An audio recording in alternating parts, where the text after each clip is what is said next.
imagine that, with President Trump right now calling all of these news organizations that have inconvenient for him stories that they're getting out there, that he's calling fake news and now lashing out at platforms. I would never want to see our executive branch have that sort of power.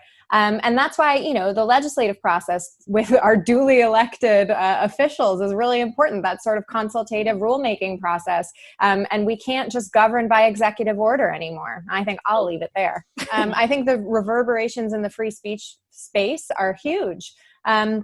Not to mention, this is exactly what Section 230 was designed to do, to allow the platforms to enforce the standards on their own spaces. So I think, the entire conversation is being obviously blown out of proportion for political reasons. But in the more democratic countries, I'm thinking in particular of Poland. Poland has established this consultative process with its Ministry of Digitalization and Facebook, because, like the Trump administration, and I wouldn't be surprised if the Law and Justice Party got this idea from the Trump administration. They believe that there's anti-conservative bias on Facebook, even though there have been multiple studies that prove otherwise.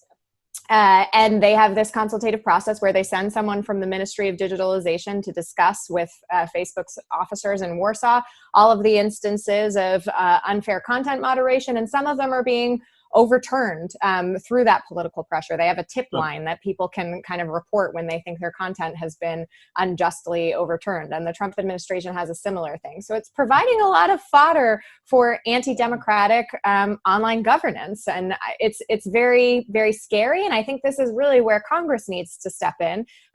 I think we're seeing cooperation ramp up on a number of levels. So I will be completely honest and say that my program at the Wilson Center is partially funded by Facebook.